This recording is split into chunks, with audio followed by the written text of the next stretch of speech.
Bonjour à toutes et à tous, bienvenue dans King and the G. Comment ça va, monsieur Fernand Lopez?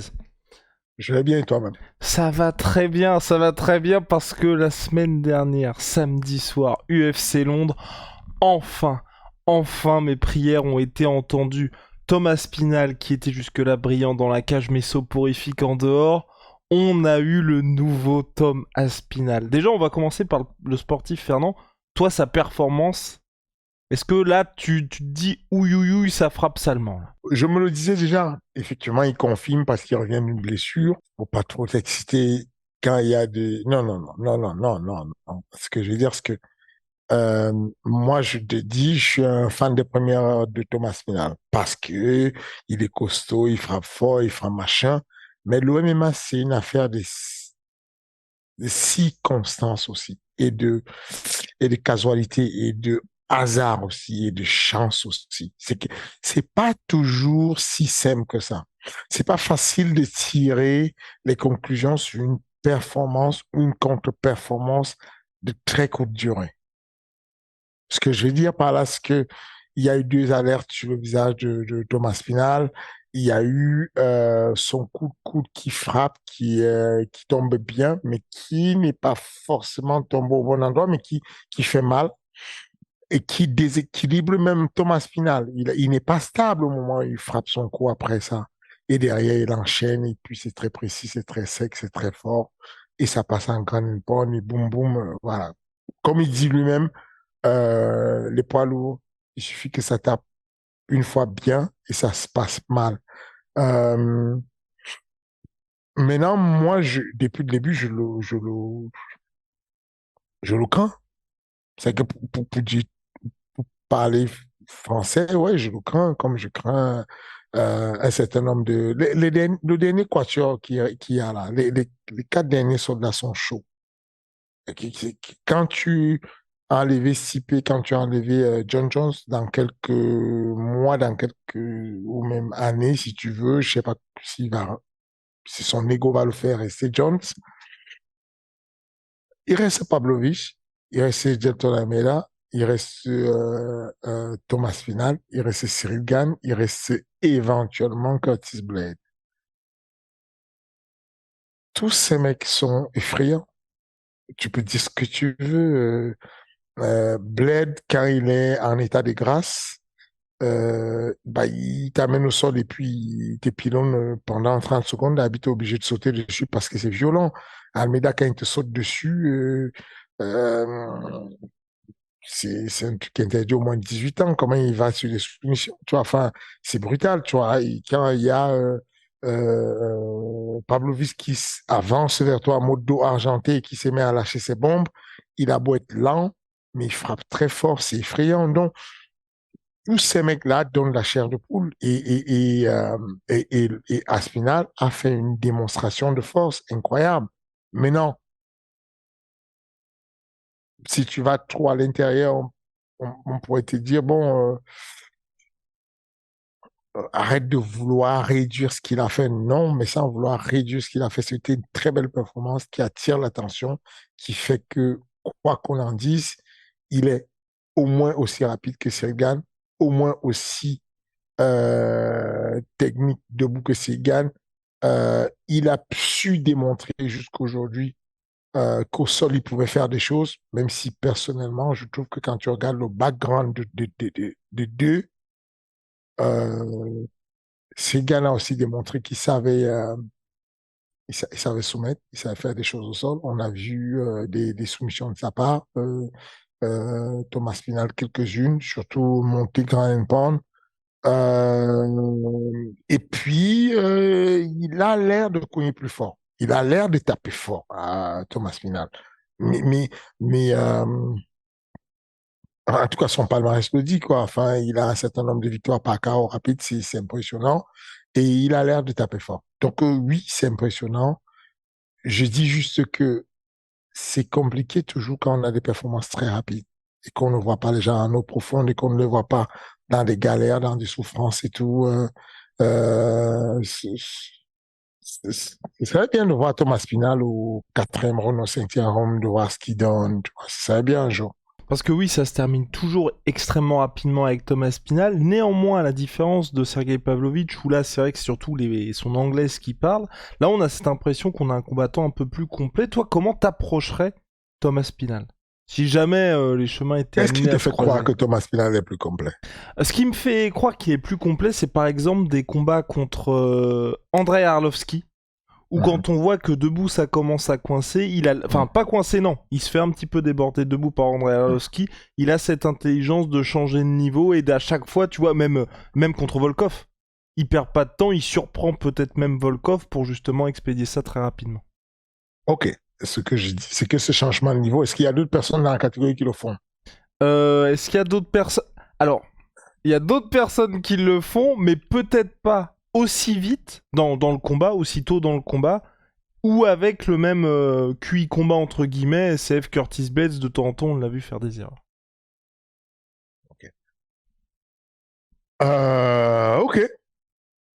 Moi, ce que je vais dire, c'est que on a tendance à s'enflammer très rapidement quand il y a des choses euh, qui sont faites et on oublie la réalité, c'est que concrètement là, jusqu'aujourd'hui, on sait que Thomas Pinal est black belt, je suis brésilien, on sait qu'il a un bon sort, mais l'a-t-on déjà vu être testé face à un gros lutteur ou un gros grappleur?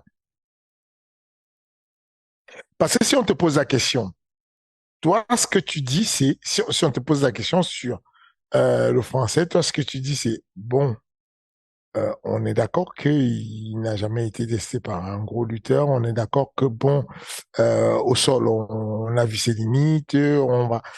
Mais en réalité, quand est-ce que tu as vu vraiment sur un combat Thomas Spinal qui déroulait un niveau de sol où tu te dis, il a le niveau de sol de Gelton Almeida, ou il a le niveau de sol ne serait-ce que de Curtis Blade, ou il a le niveau de sol de John Jones.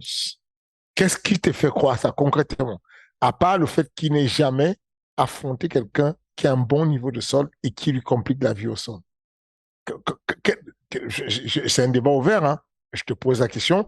Toi, qu'est-ce qui fait que tu te dis Thomas Spinal est, est très bon au sol?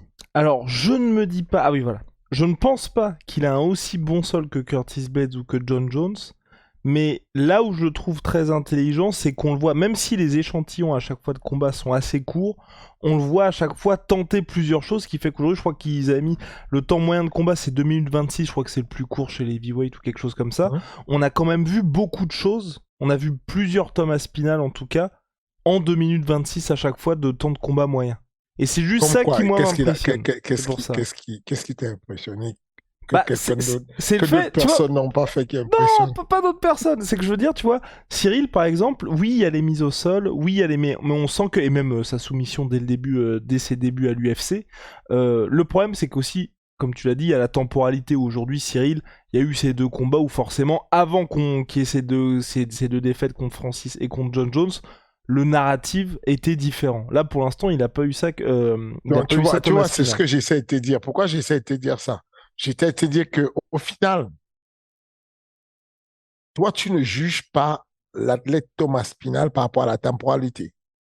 Tu te dis simplement, là, actuellement, Tom, il est complet. Mais tu ne l'as même pas vu complet. Tu déduis qu'il est complet. Tu Est-ce qu'on est prépares le d'accord? terrain, tu prépares le terrain. Oui, Non, vas-y, vas-y. mais ce que j'essaie de dire, c'est que qu'est-ce que tu fais un jour? Parce que tu te rappelles qu'il y a encore quelques mois en arrière, on parlait de Cyril Gann comme étant l'un des combattants de MMA les plus complets. C'est comme ça qu'on le disait, hein. Les médias anglais, américains, tout le monde trouvait qu'il était complet. Pourquoi? Parce que son premier combat en MMA, il avait gagné par soumission. Il avait amené des mecs qui voulaient l'amener au sol.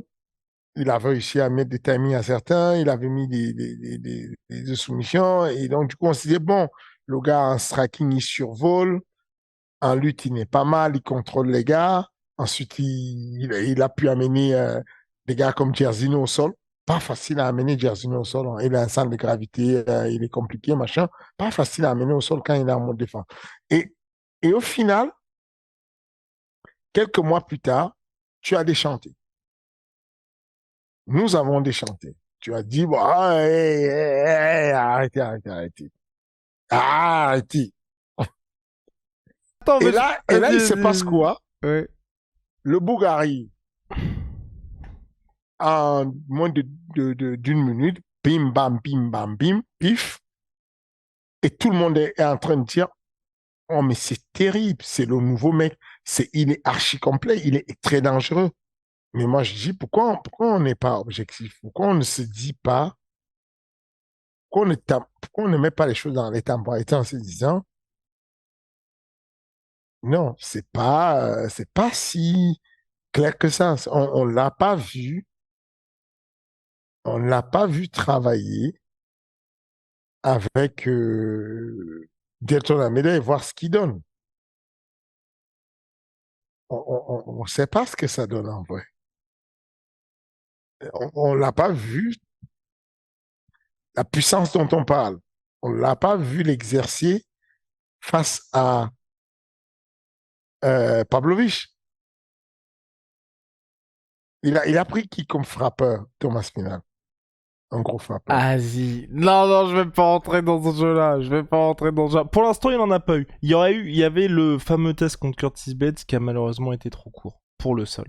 Bon. Tu vois, ce que j'essaie de dire, c'est que moi, je suis un fan de Thomas Pinal. Ça, je le lui ai dit à lui, à son papa, j'adore. Mais je dis juste que vous, les médias, vous avez tendance à nous porter là tout haut, tout haut, tout haut, tout haut, tout haut, tout haut, tout haut, ensuite nous laisser nous écrouler violemment. Quand je dis nous, je parle des teams, hein, je parle des combattants.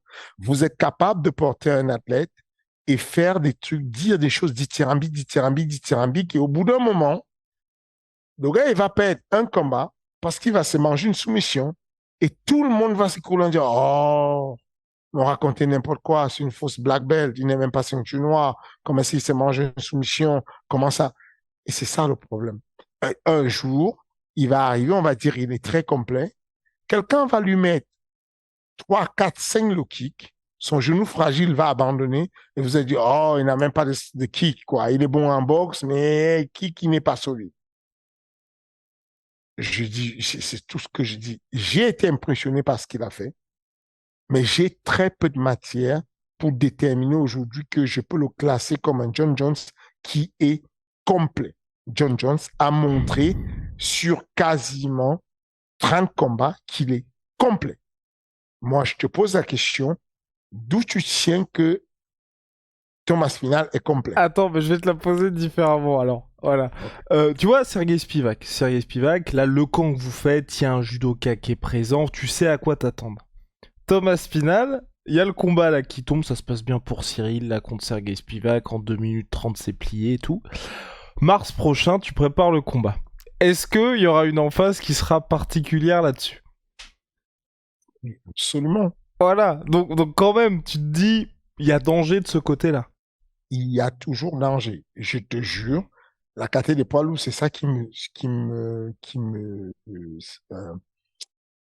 surmotive et me galvanise chez les poids lourds. C'est qu'il y a toujours danger. On t'annonce un nom.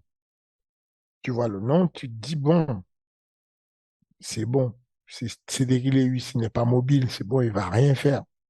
Quand tu démarres le camp d'entraînement, tu vois quelques KO de Léus, tu te calmes et tu te dis, OK, ça peut très rapidement changer. Ensuite, on te met tu vois ça, tu te dis, oh, bon, tu vois ça, c'est bon. À première vue, ce que j'ai vu, vite fait que je connais de ces combats, ça va, c'est pas une foule de guerre.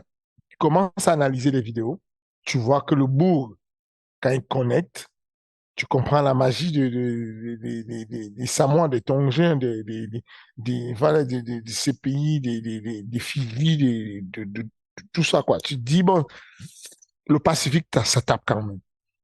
Et c'est toujours ça. Et donc, quand on m'annonce, quand Thomas Spinal fait son call, et oui, tu te fais quand même, un bad trip, quoi, où tu te dis, ça peut se finir en cauchemar, en fait. Il peut arriver et il débloque un de ses combos en kick, one, two, crochet fois low kick dans la foulée, changement de niveau, machin. Et donc, tu t'énerves tout seul et tu te mets à bosser. Tu accélères le truc et tu fais ce qu'il y a à faire. Mais je veux juste relativiser en temps. On a connu des mecs qui étaient très prometteurs, dont on parlait d'un futur très prometteur. Et puis, rapidement, on a changé d'avis dessus. Et j'ai dit qu'il n'y a pas de raison que lui, ça ne puisse pas arriver, puisque même lui-même ne sait pas encore, quand on lui pose la question, à quoi tu pensais quand tu as fait ton walk-out aujourd'hui et que tu marchais pour aller dans la cage? Il dit, j'étais pétrifié. J'étais pétrifié parce que c'était un retour. La dernière fois que j'ai combattu devant les miens, j'avais honte, ça s'est très mal passé. J'ai pris un mauvais appui, ma jambe a craqué. Bon, c'est un accident, mais ça reste quand même le capital santé qui est douteux. Le capital santé est un facteur de performance très important. Ce que je dis, c'est juste, les gars, venez, on est prudent. C'est un tueur. Venez, on est prudent. Et est-ce que, ce sera la dernière question à ce sujet, des quatre là, hors Cyril, est-ce que pour toi c'est le match-up le plus favorable? Aspinal, Ouais, entre Sergei Pavlovich, Curtis Blades et Jelton Almeida. si c'est le match le plus favorable pour Cyril Pour ou Cyril. pour Ah oui, Tom, pour Cyril. Toi, si tu dois choisir dans les, voilà, tu dois choisir dans les trois. euh, je dirais Pablo. Pour Cyril, je pense que Pavlovich est celui qui serait euh, le plus unidimensionnel. En tout cas, c'est ce qui montre, parce qu'on peut découvrir un Pavlovich qui n'a jamais eu besoin d'amener au sol, et quand il est confronté à devoir amener au sol, il te fait des amener au sol que tu n'as jamais vu, il te soumet, il te fait des trucs, tu vois. Donc, je ne sais pas. Mais en tout cas, apparemment, jusqu'ici, sur sa carrière, c'est celui qui serait le plus facile à cerner pour la préparation. Gelton Almeida également est très unidimensionnel. Cependant, il a un point dominant qui est un point qui n'est pas le meilleur point de Cyril Gann. Et donc, oui, je dirais comme ça par élimination, je pense que celui qui serait le plus favorable match pour Cyril serait à date Pavlovich, alors que c'est probablement celui qui compte le plus fort. Mais Très. c'est Ouais, pas quelque clairement. chose qui est gênant en général. Hmm, c'est ça. Oui, vous l'avez déjà prouvé par le passé. Fernand, on avance vite fait sur cette carte UFC Londres. Le retour, c'était le retour également de Faresiam contre Jay Herbert, pardon. Victoire par décision unanime de Faresiam. Bonne performance, bonne victoire. Voilà. Oui, rien à dire, il a fait du bon boulot. Fares, il est en pleine lancée, il avance, il progresse, il fait du bon boulot tout doucement. Euh, il y a un moment donné, il a manqué d'accélération, de volume, de constance, mais il a fait ce qu'il fallait pour gagner. Euh, sur les trois phases de combat, il est resté légèrement dominant, et c'est bien. Et donc Félicitations à Monsieur Faressiam. on espère le voir à l'UFC Paris. Pour l'instant, honnêtement, Fernand, tu penses quoi de la carte UFC Paris? C'est bien parce qu'il y a plus de Français, mais je- je ne peux m'empêcher d'être un peu déçu de mon côté. Non, je ne sais pas ce que c'était de soi. Je sais pas qu'est-ce que vous attendez d'une facade. Peut-être c'est ma déformation de promoteur sportif qui fait que je la regarde avec un œil différent de celui qui est juste un observateur externe. Moi, je trouve qu'il y a des bons matchs sur cette facade. Je trouve que c'est pas mal. Je ne dis pas que ce sont les matchs les plus intéressants qu'on ait jamais eu. Je dis simplement que la Fight Card n'est pas mal. BSD contre Moses, c'est un beau match. Euh, Manon Fiorot contre Rose Namajunas, c'est un très beau match. Sirigan contre Spivak. Au début, quand le combat a annoncé, tu te dis, bon, le numéro 7 va croiser le numéro 2. Bon, mais puis tu réfléchis et tu te dis, ça reste des poids lourds. Les poids lourds, ça tape fort. Spivak pourrait coucher n'importe quel autre poids lourd.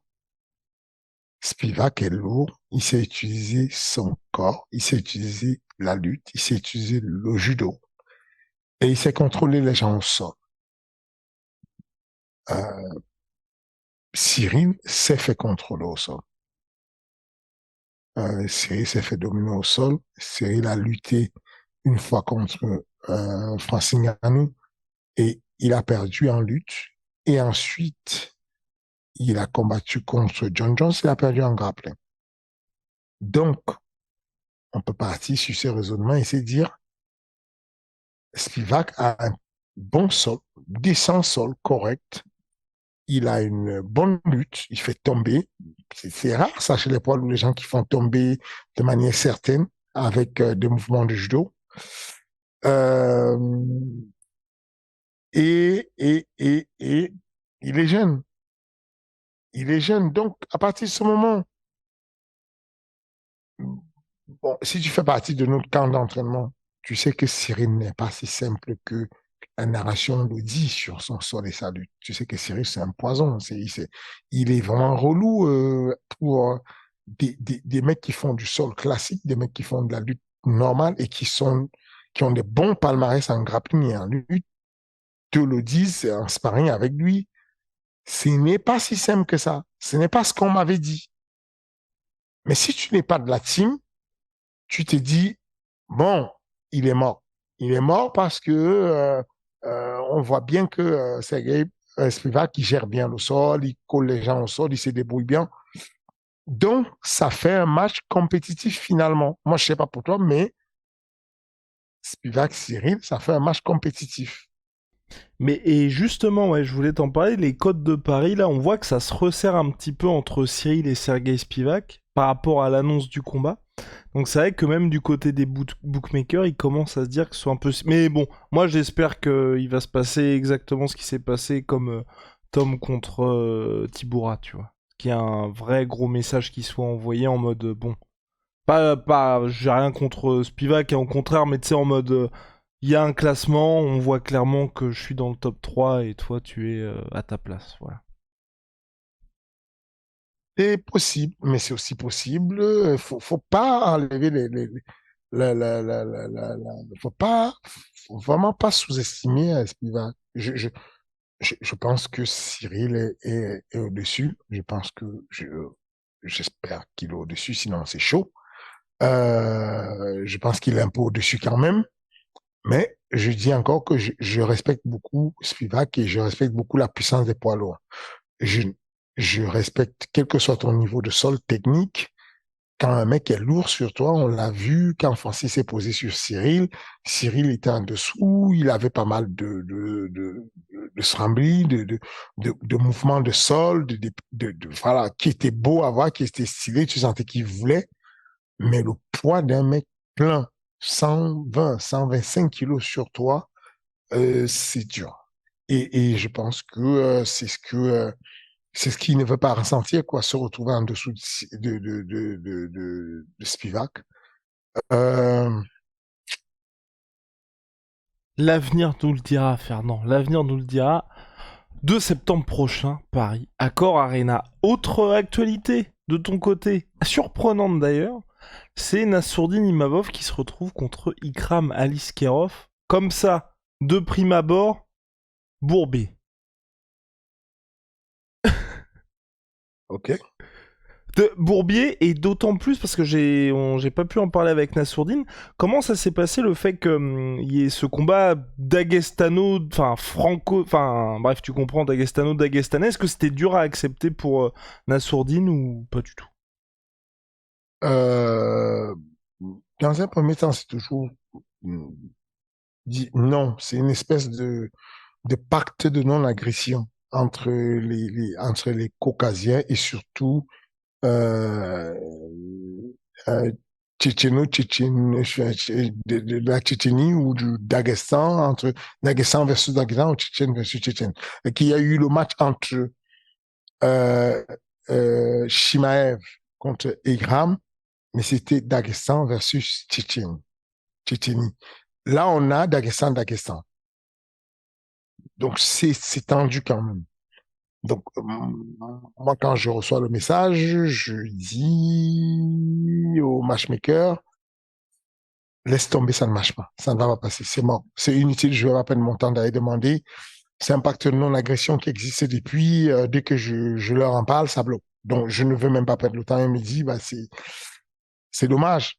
Parce que Igram, lui, il a validé. Il a validé toutes les dates. Il a validé. Il est chaud bouillant. Je dis, comment ça, toutes les dates? Il me dit, bah, Iram, là, il est chaud à prendre Nassourdine le 14 octobre. Il est chaud à le prendre le 21 octobre. Il est chaud à le prendre à New York en novembre. Il est chaud à le prendre en décembre. Il a dit oui à toutes les dates qui arrivent pour Nassourdine.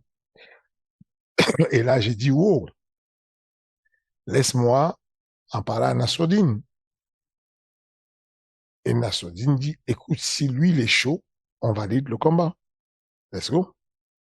Moi, ça me fait chier. Mais si lui, il a dit qu'il est chaud, on y va.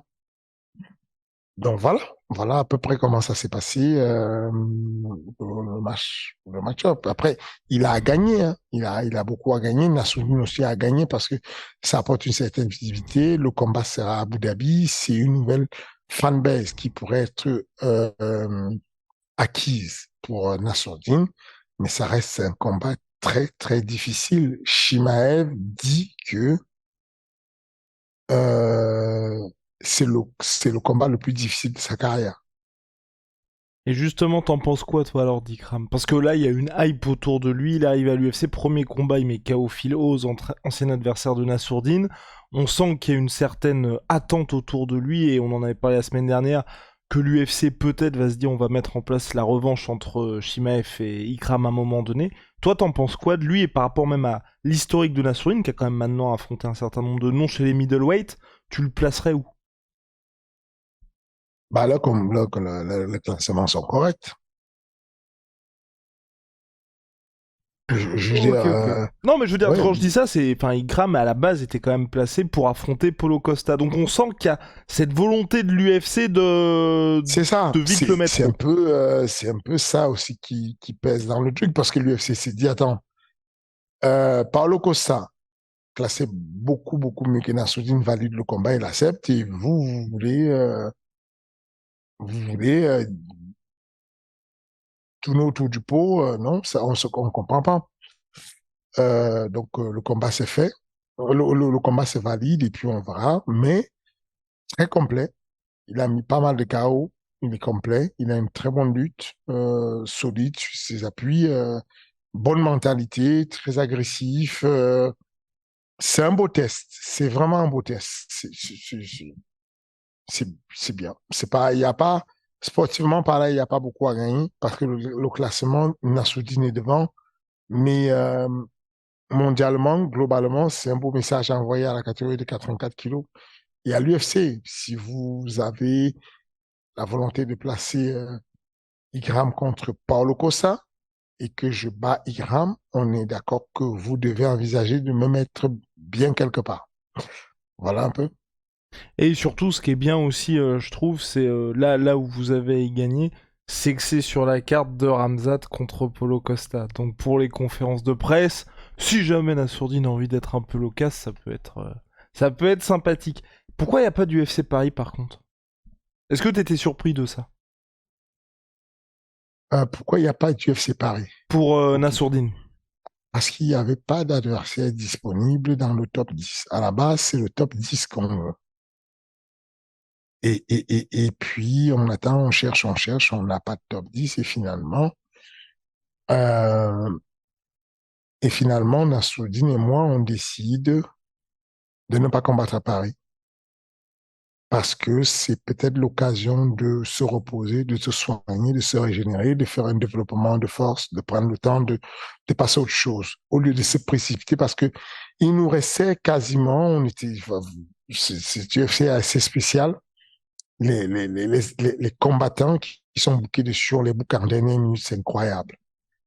Et donc, du coup, on a Nassoudine qui dit, bon, je me donne encore une semaine, dans une semaine, on a passé le cap, je peux encore me préparer, quoi. Je ne veux pas prendre le risque de me préparer mal. Et donc, il me donne le no-go. Et moi, j'ai dit au matchmaker, Nassoudine ne va plus être sur Paris. Il ne veut plus être sur Paris. Il veut, à partir de maintenant, préparer le combat pour dans 3 mois. Et c'est là où arrive la proposition en disant, écoute, Ikram est libre, lui, il est prêt à te prendre en octobre. Qu'est-ce que tu dis? Ok, ok. Mais ouais, non, ça va être un gros choc. Est-ce que pour Nassourdine, justement, le fait que là, enfin, pour lui, 2023, ça a quand même, il a changé de statut. Premier main event, UFC 289 ensuite, et là, la carte d'octobre. Est-ce que ça se passe de manière organique de passer de, je vais pas dire combattant parmi tant d'autres, mais tu vois, qui compte surtout aux yeux des Français, à aujourd'hui, on a l'impression, j'ai l'impression qu'il a changé de statut aux yeux de l'UFC, que finalement, pas l'UFC Paris était trop petit pour lui, mais qui se sont dit, on va te mettre sur une des grosses cartes et annoncé par Dana White quand même. Oui, c'est, comment te dire? On le sait déjà, c'est indéniable. L'UFC, c'est une société qui est capitaliste. On est là pour faire des bénéfices. À partir du moment où tu passes un jeune comme la Soudine en main event, ça veut dire que c'est un investissement que tu mets dessus pour promouvoir ce main event. Et à partir de là, il faut que tu capitalises, il faut que tu continues à le monter. Donc, forcément, Nassoudine, dorénavant, il fait partie de ces athlètes qui vont combattre à l'élite. Enfin, nous, on n'en parle pas souvent des détails des ré-signatures et tout ça, mais Nassourdine, depuis son entrée à l'UFC, il a déjà ré-signé son combat 3 fois, 3 augmentations de salaire. Et est-ce que sur les nouveaux contrats, il y a des spots aussi qui sont définis de dire, par exemple, tu vas tout le temps être en main card ou pas du tout? Non, Ou non, c'est, ça ouais. n'existe pas ça. C'est vraiment au bon vouloir de l'UFC, mais tu sais quand même que c'est naturel pour eux que quand on a utilisé un mec comme Sean Strickland pour faire des main events en Fight Night, ça veut dire qu'on compte pour lui, pour le préparer pour la ceinture à un moment donné. Quand on va annoncer Sean Strickland contre Adesanya, ça ne choque plus personne parce que le monde le connaît déjà. L'idée aujourd'hui, c'est que Nassourdine continue à être connu de façon à ce qu'on puisse le préparer pour qu'un jour il soit éligible pour une ceinture ou en tout cas éligible pour combattre sur une main card en pay-per-view à Paname. Got it. Sur cette même carte-là, on l'a dit tout à l'heure, il y a Paulo Costa contre Ramzat. Enfin, Paulo Costa a signé son contrat. Est-ce que ça peut être celui qui nous apporte une réponse face à Ramzat? Je suis dubitatif, c'est possible, mais ses armes, son allonge n'est pas terrible. C'est plus un bagarreur. Et bagarreur, ça va être difficile parce que Ramzad, lui, il ne s'arrête pas à faire des double legs. Paulo Costa sait contrer de double leg, mais Ramzat, quand il enchaîne double leg, il fait de la lutte en chaîne. Il attaque en frontal en double leg et tout de suite, il prend le virage, il est dans ton dos. Alors que tu es en train de mettre ton bassin en avant et ta capacité à sprawler, il est déjà dans ton dos et tu te retrouves en train de défendre l'étranglement arrière très durement. Donc, c'est pas, c'est, il pourrait, parce qu'il a plus d'expérience, parce qu'il a plus de métier, mais il faut qu'il soit extrêmement méticuleux. À la moindre erreur, ça va mal se passer pour lui. Et quand tu vois la gestion du cas Paulo Costa, moi c'est le truc qui m'étonne. Peut-être que tu connais les coulisses de... Enfin, mais sur les réseaux sociaux, alors enfin, tu vois, je suis pas du tout au fait du dossier, mais ça fait un peu... La gestion a l'air vraiment particulière. Le mec, enfin, on sait pas pourquoi il y a l'annulation. Finalement, il affronte Ramzat, il dit je vais signer, je vais pas signer. Est-ce que tu as déjà été confronté à des mecs comme ça? Et comment tu gères des cas comme ça aussi? Ah, tu peux juste... Moi, quand je suis confronté à des personnes qui me compliquent la vie sur les signatures et tout ce qui va avec, je, je les libère souvent. Je pense que Ramzat, et je pense que si ce combat ne se passe pas, parce que c'est possible qu'il ne se passe pas, pour une histoire de bagarre, ils peuvent se croiser. J'ai eu Iliane Boifia, qui combat sur Arès, qui m'a dit que il allait, il m'a dit, est-ce que ça ne te dérange pas que j'aille faire le camp d'entraînement avec euh, Ramzat, ouais. Hamza Chimaev, puisque c'est son sparring. Hamza a fait appel à lui et donc il a loué une maison à Abu Dhabi et ils vont y aller. Et il me dit, il y a une telle tension dans l'équipe que il pense que ça pourrait salement bagarrer. Euh, Moi, je pense que s'il y a cette annulation, l'UFC pourrait simplement coter euh, Paulo Costa parce qu'il apporte beaucoup de problèmes. Il ne combat pas souvent, Et c'est ça. il n'apporte pas machin et il est très exigeant et complique la vie à tout le monde. Euh, je le dis souvent dans la vie, ce qui manque, qui apporte des problèmes, c'est la connaissance et la valorisation de chacun. Je pense que sa valeur, il la tire très haute, quand en réalité, il n'est pas si haute que ça. Et je pense qu'au moins de faux pas, ils vont le couper. Ouais, je pense aussi, parce que là, il y a eu quelques annulations en pagaille du côté de Paulo Costa. Et en plus, Fernand, tu as vu ton vœu exaucé, parce que tu penses qu'il va être champion d'ici 2024. C'est Charles Oliveira contre Islam Makhachev. Ça va être la bonne? Pas sûr. C'est dur. Ouais. Bah, Islam est dur, hein. Islam est vraiment fort. Je, je, je suis content que Oliveira puisse avoir sa chance une énième fois et que, mais je suis pas sûr. Il va falloir qu'il soit très, très fort mentalement. Je te parle pas de l'aspect technique et tout ce que tu veux. Il va falloir qu'il soit très, très fort. Il est en terrain hostile. Et à part ça, il y a un truc qui me frappait avec Charles Oliveira, c'est qu'aujourd'hui il est à 9 défaites et je me souviens toutes les discussions qu'il y avait. Je crois que c'était quand il y avait Kamaru Usman ou qui allait affronter Masvidal, ou non, Masvidal contre Colby Covington, et il parlait justement du fait que Masvidal, lui, il avait 14 défaites à l'époque, quelque chose comme ça. Est-ce que aujourd'hui, il y a eu quelques contre-exemples avec par exemple Pian Blakovic, mais les gars qui ont déjà perdu 9 fois, est-ce que tu peux te dire, on peut toujours croire à un vrai gros run où t'as été trop exposé, il y a trop d'exemples de moments où quelqu'un a pris le dessus sur toi pour pouvoir Non, durablement faire un turnaround. tout est encore possible. C'est juste que euh, le, ça peut te salir, ça peut te blesser, ça peut te hanter. Euh, Tu vois, par exemple, pour Cyril, qui n'a que 2 défaites, dans le coaching que je vais faire avec lui, je vais lui apporter, euh, je vais lui rappeler ce que ça pourrait lui faire. Qu'est-ce que ça pourrait, qu'est-ce qui pourrait, tu pourrais arriver à l'UFC, et il n'y a pas de flow, il n'y a pas de coups qui sortent, parce que tu es encore bloqué sur ce qui s'est passé.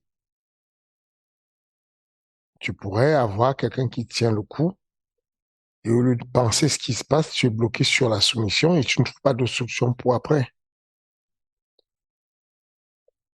Il faut juste en parler, se préparer, trouver des modes d'enseignement dessus pour pas que ça arrive. Mais on ne saura pas. On ne saura pas si Charles Oliveira, ça va s'arrêter là parce qu'il est sur 9 défaites, parce qu'il a au total 9 défaites, ou est-ce qu'il va renaître, remonter. Je sais juste qu'il y a des mecs qui sont sortis de l'UFC, comme Robbie Lawler, qui a été intronisé récemment Hall of Fame, qui est sorti, viré de l'UFC, ensuite il re-signe à l'UFC et il devient champion de l'UFC. Il y a des gars comme le Mexicain, Moreno, Ouais. viré de l'UFC, il repart sur LFA, il fait un combat, il rentre à l'UFC, il re-signe, il devient champion. Donc ça veut dire que pour être viré à l'UFC, il faut un certain nombre de défaites quand même, et un certain nombre de... Et malgré ça, le gars, il est bas dans son mental, il trouve le mental de revenir, il gagne, il devient, et jusqu'à la dernière minute, jusqu'au jour de sa retraite, malgré le nombre de décès qu'il a, Robbie Lawler, il a réussi à faire une très belle performance et un KO. Ouais, non, non, c'est clair. Bah, et puis surtout qu'il y a un moment où tu te retrouves dans des conditions pour faire un run. Mais cependant, il y a aussi ce côté-là, on en avait déjà parlé plusieurs fois, mais c'est ça qui, moi, vraiment me fascine avec les gars comme ça. C'est Robbie Lawler, il y a eu le chaos contre Tyrone Woodley, il a plus jamais réussi à atteindre ces sommets-là. Charles Oliveira, il y a la défaite contre Islam Makhachev, on se pose tous la question, est-ce qu'il va réussir à revenir? Mais on sent que t'es pas à la limite, mais tu sais, c'est assez fin. Tony Ferguson, il y a eu le combat contre Gaethje qui a... C'est le début de la décadence. C'est le début de. Ouais. Il y a un moment donné, il y a un début de la décadence et c'est souvent fin, mais si tu observes l'histoire du MMA, tu sais reconnaître à quel moment la performance n'est plus comme l'autre performance. Mais le dernier combat qu'Olivier a fait, il était impressionnant. Donc c'est pour ça, il faut voir l'autre combat s'il est constant ou s'il rechute dans les abîmes. Faut observer ça et voir ce que ça donne. Et pour toi, est-ce qu'il y a un indicateur ou plusieurs indicateurs pour te dire là c'est la fin? Parce que c'est vrai que Oliveira, tu n'as pas dit que c'était la fin. Moi j'avais de gros doutes pour c'est peut-être game over Non, pour lui. non, je ne pense pas. Avec ce qu'il a fait récemment, non, je pense que mentalement, il est encore là. Non mais ou d'autres gars au Euh, global, c'est quand tu vois qu'il y a une défaite, est-ce que toi t'arrives à te dire ce moment-là, c'est ce qui peut faire basculer? Parce que en vrai, Ferguson, moi je m'attendais pas du tout à ce que le mec ne gagne plus rien. Même Donald Cerrone, tu vois, il avait son gros run, il perd contre McGregor et je ne sais pas. C'est juste la manière dont il gagne, la manière dont il se comporte en ce moment, la manière dont il parle, le fait de dire on va aller récupérer ce qui nous appartient. Il y a une certaine assurance, un certain mental, des choses qui n'arrivent pas beaucoup à ceux qui sont sur le point d'aller perdre. J'ai l'impression qu'il est encore là, un peu, pour quelque temps. alright, et bah ce sera le mot de la fin. Enfin, mais en tout cas, moi je trouve ça vraiment fascinant. Le moment où entre le gars au top et le gars n'y est plus, même Kevin Lee, enfin, c'est des gars, tu regardes l'âge, tu regardes le physique, tout est là, mais il y a Hallucinant. quelque chose qui s'éteint. Ouais, c'est très court finalement la carrière d'un honnête. Mais j'espère que c'est pas la fin pour lui et ils vont nous offrir un très beau combat et que le meilleur gagne. Ah ouais, ah non, ça peut être tellement une belle rivalité. Tu t'imagines s'il arrive à faire tomber Islam. Oh là là. Enfin, moi, de toute façon, je suis team. Voilà, je suis team Oliveira, mais comme le premier combat, la raison veut que Islam Makhachev soit implacable. Yes, Voilà, c'est exactement ça. parfait. Fernand, comme chaque semaine, merci beaucoup. La semaine prochaine, là, c'était surtout revue d'actualité. Semaine prochaine, on retrouvera un très gros sujet. On aura toute une semaine pour potasser ça. Donc voilà, c'est l'été, mais ça charbonne toujours ici. Merci beaucoup, Merci monsieur. les amis pour le soutien. N'oubliez pas apporter aussi le soutien à la sueur. Like, commande, abonne-toi. Merci, à bientôt.